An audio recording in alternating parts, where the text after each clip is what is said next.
ஓ முருகா! வெற்றிவேல் முருகா! என் அன்பு தங்கமே! உன்னிடம் நீண்ட நாட்களாக ஒரு உண்மையை சொல்ல வேண்டும் என்று காத்து கொண்டிருக்கின்றேன். யாரை பற்றி என்றுதானே கேட்கின்றாய்?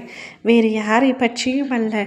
நீ உயிராய் நேசிக்கும் ஒருவரை பற்றிய முக்கிய ரகசியம்தான் இது. நீ ஒருவரை உன்னுடைய மனதார விரும்புகின்றாய். அவரும் உன்னை விரும்புகின்றார். உன்னுடைய பெற்றோர்கள், உன்னுடைய சொந்தங்கள், நட்புகள் அனைவரை காட்டிலும் அந்த உறவு உனக்கு பெரியதாக தெரிகின்றது.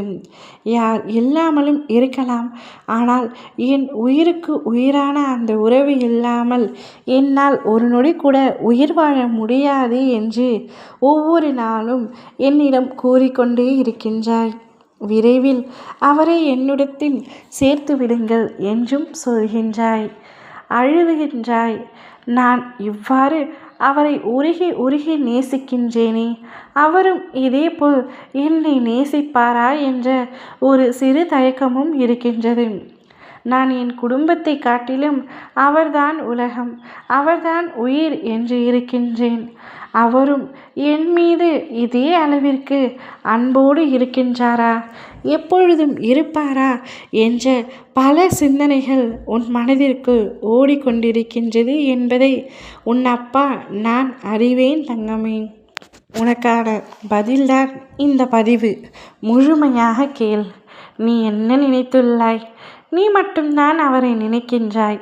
அவர் என்னை நினைப்பாரா என்று சந்தேகத்துடனேயே உன் மனதிற்குள் வைத்திருக்கின்றாய். ஆனால் அது அப்படி அல்ல தங்கமே. அவரும் உன்னை பற்றி நினைக்கின்றார். இப்பொழுது சற்று பிரிந்து தூரமாக இருக்கின்றார். அவ்வளவு தான் சரியே தவிர உன்னை நினைக்காமல் இல்லை. அவர் உன்னை விட்டு எப்படி இருப்பார்?